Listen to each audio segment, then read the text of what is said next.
जय श्री राम मित्रों। श्री राम जी की भील गुहराज से भेंट। भगवान श्री राम सभी अयोध्या वासियों को नगर के बाहर रात्रि के समय सोते हुए छोड़कर चले गए। प्रातः काल सब लोग जगे, सबने जान लिया भगवान हमें छोड़कर चले गए हैं। सब लोग राम जी के वियोग में दौड़ रहे हैं। जागे सकल लोग भय भोरू, गे रघुनाथ भयउ अति सोरू। यहाँ लक्ष्मण जी ने यह अनुभव किया कि 14 वर्षों में कभी सोना नहीं है। यदि मैं सो गया तो प्रभु मुझे भी छोड़कर जा सकते हैं, इसलिए लक्ष्मण कभी नहीं सोएगा। यह वचन माता को पहले ही दे आए थे, किंतु इस घटना के बाद उनका निश्चय और दृढ़ हो गया। अवधवासी विलाप करते हुए लौटकर अयोध्या आ गए। यही विधि करते विलाप कलापा, आए अवध भरे परितापा। सुमंत जी के साथ राम जी रथ से अयोध्या की सीमा जहां खत्म होती है और श्रृंगवीरपुर की सीमा जहां से प्रारंभ होती है, वहां आकर आर्य सुमंत ने रथ रोका और राम जी से कहा, प्रभु यहाँ हमारे अयोध्या राज्य की सीमा समाप्त होती है। भगवान श्री राम रथ से नीचे उतरे और अयोध्या की माटी को प्रणाम किया। अयोध्या की माटी का प्रतिदिन पूजन करने के लिए माटी को अपने साथ रखा और श्रृंगवीरपुर पहुंचे। सीता सचिव सहित 2 भाई श्रृंगवीरपुर पहुंचे जाई। गंगा जी के दर्शन करके सभी ने गंगा जी को प्रणाम किया। कीन दंडवत हर्ष विशेषी।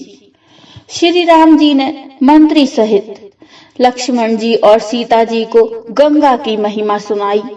सचिव ही अनुज ही प्रिय ही सुनाई, विबुध नदी महिमा अधिकाई। श्रृंगवीरपुर का राजा निषाद राज था। जब भगवान राम गुरुकुल में पढ़ते थे उस समय का मित्र था। श्री राम जी ने निषाद राज को सूचना देना आवश्यक नहीं समझा। विचार किया यहाँ रात्रि विश्राम के पश्चात प्रातः काल चले जाएंगे, किंतु निषाद राज को यह सूचना मिल चुकी थी कि अयोध्या नरेश भगवान श्री राम जी का उनके श्रृंगवीरपुर में आगमन हुआ है। यह सुधि गुह निषाद जब पाई, मुदित लिए प्रिय बंधु बुलाई। वह उपहार लेकर राम जी के स्वागत के लिए नगरवासियों को साथ में लेकर प्रसन्न होता हुआ वहां आया। लिए फल मूल भेंट भरी भारा, मिलन चले ही हर्ष अपारा। भगवान से मिलकर अपने जीवन को धन्य किया, किंतु जब उसने यहाँ आकर राम जी को तपस्वी वेश में देखा तो बड़ा दुखी हुआ। राम जी ने अपने मित्र को गले लगाया। निषाद राज पूछने लगा, स्वामी यह वेश आपने किस कारण से धारण किया है? राम जी निषाद राज के इस प्रश्न पर मौन रहे। तब मंत्री सुमंत ने बताया, इन्हें सौतेली माता कैकेयी के द्वारा वनवास दिया गया है। पिता की आज्ञा से यह वनवास में आए हैं। निषाद राज ने जब यह सुना तो बहुत दुखी हुआ। राम जी से अनुग्रह करने लगा, स्वामी मेरा यह श्रृंगवीरपुर छोटा सा राज्य है। आप यदि मुझे अपना मित्र मानते हो तो मैं अपने सच्चे हृदय से कहता हूँ, आप इस राज्य को ग्रहण कीजिए। आप हमारे राजा हो, हम सब आपकी प्रजा बनकर रहेंगे। आप 14 वर्ष तक यहीं निवास कीजिए। यह भी वन क्षेत्र है। पिता की आज्ञा का पालन भी हो जाएगा और मेरा मान भी बढ़ जाएगा। भगवान श्री राम जी निषाद राज के इस समर्पण भाव को देखकर बहुत प्रसन्न हुए। कहते हैं, मित्र तुम्हारा यह आग्रह मुझे स्वीकार है, किंतु मैं इसे ग्रहण नहीं कर सकता हूँ। बरस 4-10 बासुबन मुनि व्रत वेशु आहारु। मुझे 14 वर्ष तक मुनि वेश में वन में वास करना है। मैं नगर में नहीं जा सकता। जब निषाद राज ने यह जाना कि प्रभु नगर में नहीं जा सकते तो बड़ा दुखी हुआ। ग्रामवास नहीं उचित सुनु, गुहोई भयउ दुख भारू। राम जी ने कहा, मुझे प्रातः काल आगे की ओर जाना है। अभी रात्रि विश्राम की व्यवस्था हो जाए। निषाद राज ने घास फूस का बिछौना तैयार किया, कंद मूल फल का आहार दिया। सिय सुमंत भ्राता सहित कंद मूल फल खाई, शयन कीन रघुवंश मणि पाए पलोटत भाई। राम जी शयन कर रहे हैं, लक्ष्मण जी चरण दबा रहे हैं। श्री सीताराम जी लक्ष्मण जी के रूप को देखकर नगरवासी बड़े दुखी हैं, आपस में बातें कर रहे हैं। इनके माता पिता कैसे हैं जो इन नन्हे राजकुमारों को वन में भेज दिया। ते पितु मातु कहूँ सखी कैसे, जिन पठये बन बालक ऐसे। निषाद राज ने तुरंत सीताराम जी के लिए घास फूस और पत्तों का बिछौना तैयार किया।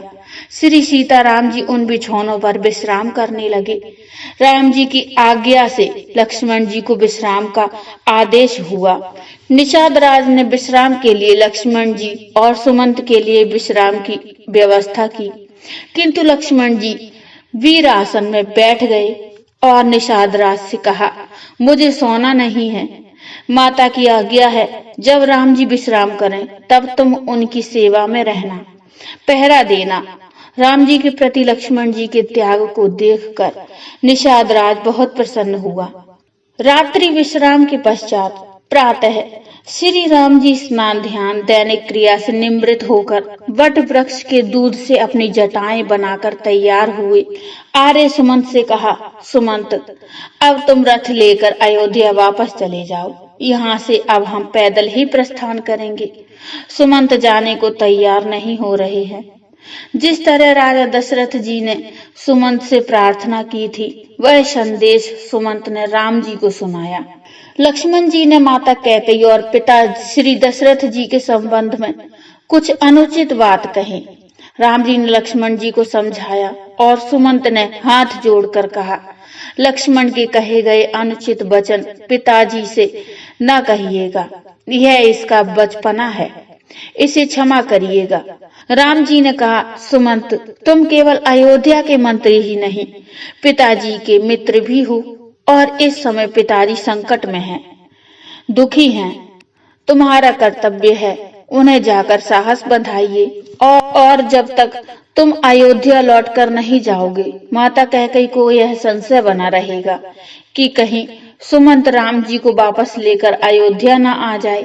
इसलिए तुम्हारा जाना आवश्यक है, ताकि वह तुम्हें देखकर निश्चिंत हो जाएं कि हाँ, अब राम वन को चले गए हैं। राम जी की बातें सुनकर सुमंत खड़े खड़े विचार कर रहे हैं। उधर राम जी ने निषाद राज से कहा, मित्र हमें गंगा पार होना है, नौका का प्रबंध किया जाए। निषाद राज ने नौका का प्रबंध किया और कहा, प्रभु नौका तैयार है, आप चलिए। लक्ष्मण जी सीता जी सहित प्रभु निषाद राज के साथ गंगा किनारे पहुंचते हैं तो बोलो, जय श्री राम। मित्रों, ये प्रसंग यहीं तक, इससे आगे का प्रसंग अगली वीडियो में लेकर आएंगे। प्रसंग आपको कैसा लगा मुझे कमेंट में बताइए। कमेंट में जय श्री राम अवश्य लिखिए। प्रसंग अच्छा लगा हो तो लाइक करिए और चैनल को सब्सक्राइब कर लीजिए। मिलते हैं इससे आगे के प्रसंग में, तब तक के लिए जय श्री राम।